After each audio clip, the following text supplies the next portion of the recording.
हरे कृष्ण। आज हम लोग कथा प्रसंग सुनेंगे बिल्व मंगल की, जिससे हमको पता चलेगा कि हमारे जीवन में कुसंस्कारों का कितना अधिक महत्व होता है। जी हाँ, संस्कारों का तो होता ही है, लेकिन कुसंगति का भी बड़ा महत्व बन जाता है। दक्षिण भारत में कृष्णा नदी नाम के तट पर एक पवित्र गांव था। वहां रामदास जी नाम के एक परम भक्त ब्राह्मण रहते थे। उनके पुत्र का नाम था बिल्व मंगल। पिता ने बिल्व मंगल को बचपन से ही धर्म और शास्त्रों की शिक्षा दी। बालक बहुत ही शांत, शिष्ट और भगवान में श्रद्धा रखने वाला था। लेकिन कहते हैं ना कि समय बड़ा बलवान होता है। अचानक माता पिता का देहांत हो गया। बिल्व मंगल अब अकेला था और घर की सारी संपत्ति का मालिक भी। और अब यहीं से शुरू हुआ उसके पतन का दौर। जी हाँ, जैसे ही धन हाथ आया, मतलबी और कुसंगी मित्रों ने उसे घेर लिया। चापलूस दोस्तों ने उसे भोग विलास का रास्ता दिखाया। हितोपदेश में एक बहुत ही सटीक श्लोक आता है कि यौवनम धन संपत्ति ही प्रभुत्वम अविवेकिता एकैकम अप्यनर्थाय किमु मत। इसका अर्थ है कि जवानी, अपार धन, प्रभुत्व यानी मालिक होना और अविवेक यानी बुद्धि की कमी, इनमें से एक भी अनर्थ करने के लिए काफी है। फिर जहां ये चारों मिल जाएं, वहां विनाश होने में क्या देरी लगेगी। बिल्व मंगल के साथ यही हुआ। कुसंगति ने उसके विवेक को मार दिया, यानी उसकी बुद्धि मारी गई। गोस्वामी तुलसीदास जी ने रामचरितमानस में ठीक ही कहा है, को न कुसंगति पाई नसाई, रही न नीच मते चतुराई। इसका अर्थ है कि कुसंगति पाकर किसका नाश नहीं होता, सबका नाश हो जाता है। नीच लोगों के साथ रहने से बुद्धिमान की बुद्धि भी भ्रष्ट हो जाती है। यही हुआ बिल्व मंगल के साथ भी। एक दिन गांव में चिंतामणि नाम की एक वैश्या का नाच था। दोस्तों के कहने पर बिल्व मंगल वहां गया। चिंतामणि को देखते ही वह अपनी सुध बुध खो बैठा। एक ब्राह्मण कुमार जिसने कभी वेदों का पाठ किया था, आज वह अपना धर्म, कर्म, कुल की मर्यादा सब भूलकर एक वैश्या के चरणों में लौट गया। उसका हाल यह हो गया कि उठते बैठते उसे सिर्फ चिंतामणि की ही चिंता रहती। दिन रात चिंतामणि का ही ध्यान किया करता। अब सांसारिक ध्यान अलग है और पारमार्थिक ध्यान अलग है। किसी का चिंतन करना ही उसका ध्यान हो गया ना। ऐसे ही समय बीतता गया। एक दिन बिल्व मंगल के पिताजी का श्राद्ध था। जैसे वार्षिक श्राद्ध आता है ना, ऐसे ही श्राद्ध का समय था। घर में पूजा चल रही थी। ब्राह्मण उच्च स्वर में मंत्रों का उच्चारण कर रहे थे। ओम स्वस्तिना इंद्रः वज्रश्रवाः स्वस्तिना पूषा विश्ववेदाः आदि आदि जो मंत्र होते हैं, वे मंत्र उच्चारण कर रहे थे। लेकिन बिल्व मंगल का शरीर घर में था और मन नदी के उस पार चिंतामणि के कोठे पर था। जैसे तैसे श्राद्ध का पूजा पाठ कार्यक्रम खत्म हुआ। शाम हो चुकी थी। आसमान में काले बादल छा चुके थे।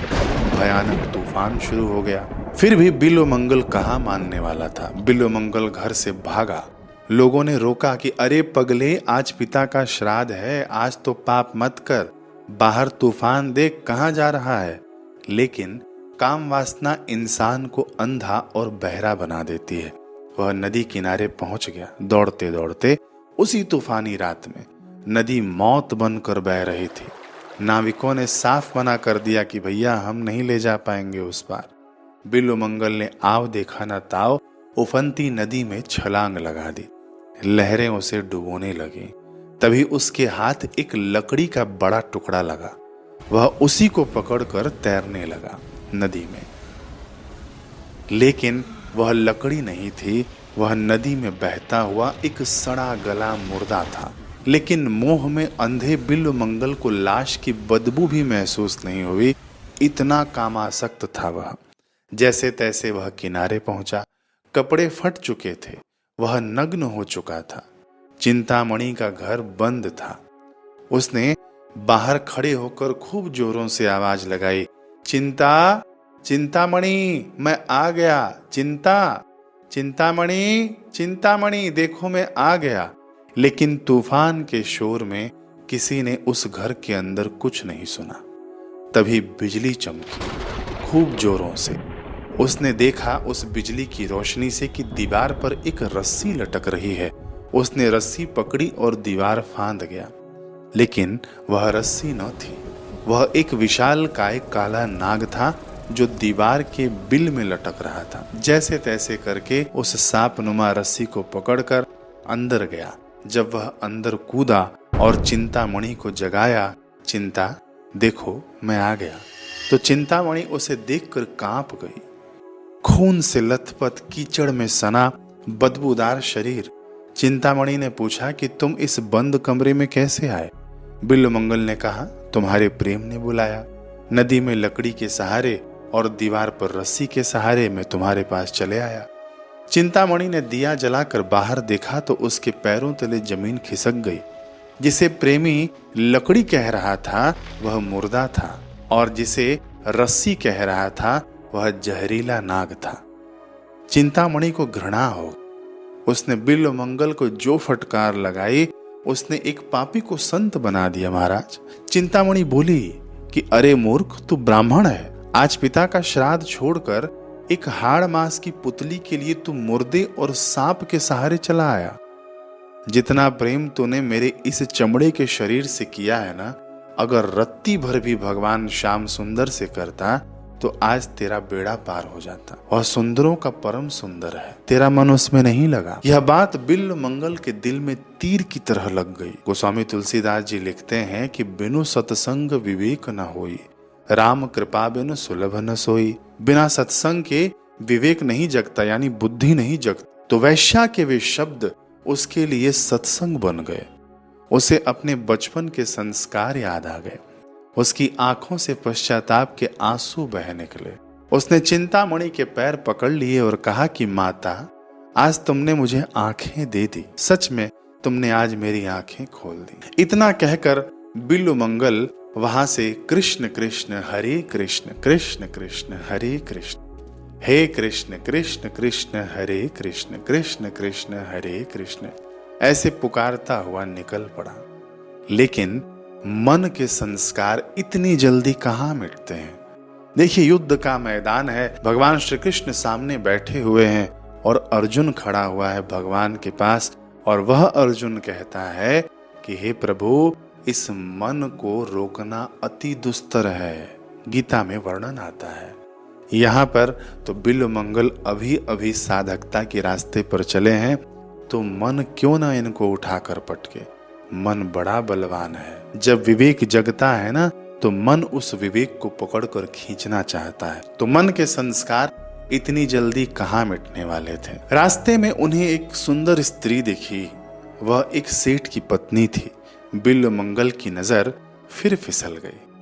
वह उसके पीछे पीछे उसके घर तक गया। घर पर जाकर कहता है कि यह कन्या कौन है? बड़ी ही सुंदर है, इसे तनिक बाहर बुला दो, मुझे इसे देखना है। सेठ बड़ा ही धार्मिक था। बिल्वमंगल उसकी पत्नी को खूब देर तक निहारता रहा। जब बिल्वमंगल को होश आया, ये देखिए पूर्व के संस्कार ही होते हैं, अथवा तो जब हमारा विवेक मजबूत हो जाए ना, तो ये संस्कार फिर से उभर आते हैं। जब बिल्वमंगल को होश आया तो उसे अपनी नीचता पर इतनी ग्लानि हुई कि वह रो पड़ा। उसने सेठ की पत्नी से कहा कि माता, क्या मुझे 2 सुइयां या कांटे मिल सकते हैं? कांटे जो होते हैं ना, पेड़ों पे जो कांटे लगते हैं, सुई तो समझते हैं। क्या मुझे 2 सुई अथवा तो 2 कांटे मिल सकते हैं? बिल्वमंगल ने सोचा कि ये आंखें मेरी दुश्मन है। जब तक ये बाहर का रूप देखेंगी, मेरा मन भगवान में नहीं लगेगा। और अगले ही पल बिल्वमंगल ने दोनों कांटे अपनी आंखों में चुभो लिए। रक्त की धारा बह निकली। वह अंधा हो गया। लेकिन अब उसे बाहर का अंधेरा और अंदर का प्रकाश चाहिए था। साधक बढ़ चला साधकता की ओर। गीता में भगवान कहते हैं कि विषया विनिवर्तन्ते निराहारस्य देहिनः। इसका अर्थ है कि इंद्रियों को रोकने पर भी मन से रस नहीं जाता। बिल्वमंगल ने पहले अपने इंद्रियों को रोका, लेकिन मन क्या है कि रस खोजने लगा ना, रूप देखकर। लेकिन भगवान आगे कहते हैं गीता में कि परमात्मा का दर्शन होने पर वह आसक्ति भी मिट जाती है।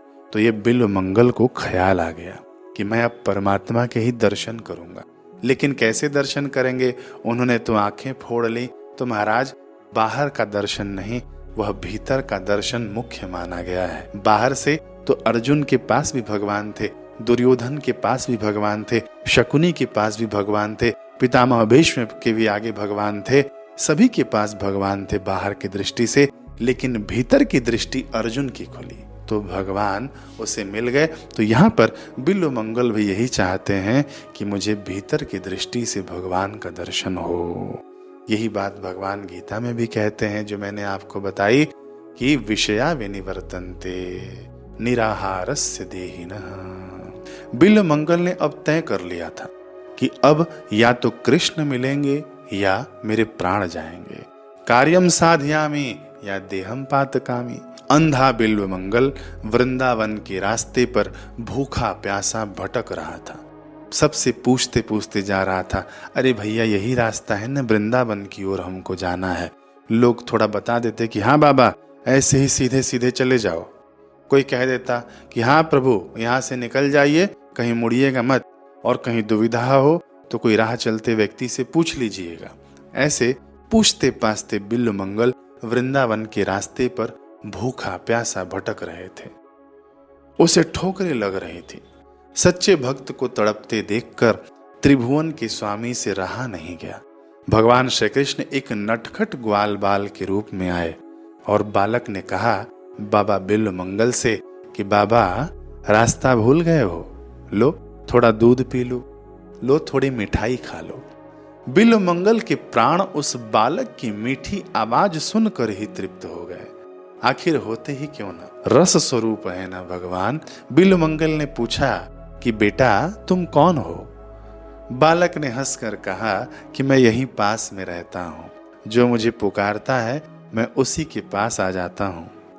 अब वह बालक रोज बिल्व मंगल का हाथ पकड़कर उसे वृंदावन की ओर ले जाने लगा। अब एक दिन में तो वृंदावन पहुंचेंगे नहीं ना, कई दिन लगे।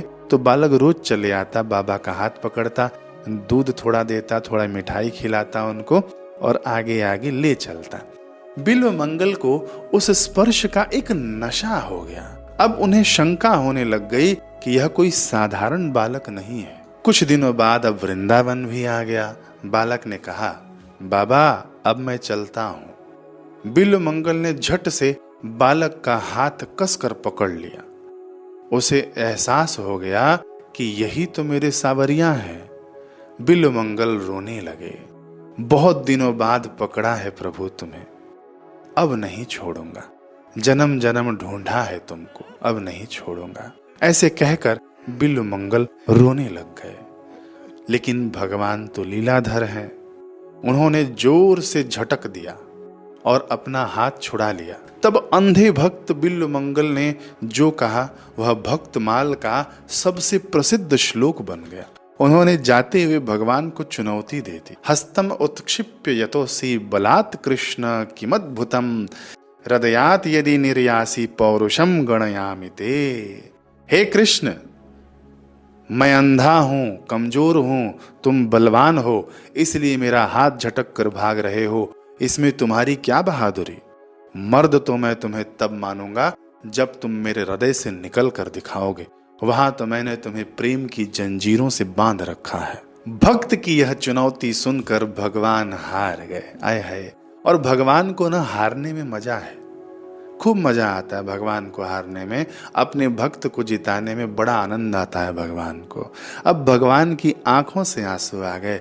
उन्होंने वहीं प्रकट होकर बिल्व मंगल को गले लगा लिया और अपनी हथेलियां उनके आंखों पर रख दी।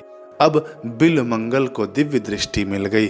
उन्होंने साक्षात राधा कृष्ण का दर्शन किया। महाराज, उनके बाहर के चक्षु न थे, लेकिन अंतर के चक्षु जरूर खुल गए। अर्जुन के पास बाहर के चक्षु थे, है ना, बाकी अन्यों के पास भी बाहर के चक्षु थे, लेकिन महान तो वही हुआ जिसके अंतर के चक्षु खुल गए। फिर से मैं आपको बता दूं, बाहर भगवान आएंगे, हमारा यत्न यही हो कि हम भगवान को अंतर प्रकट करें। अंतर प्रकट करने का साधन क्या है?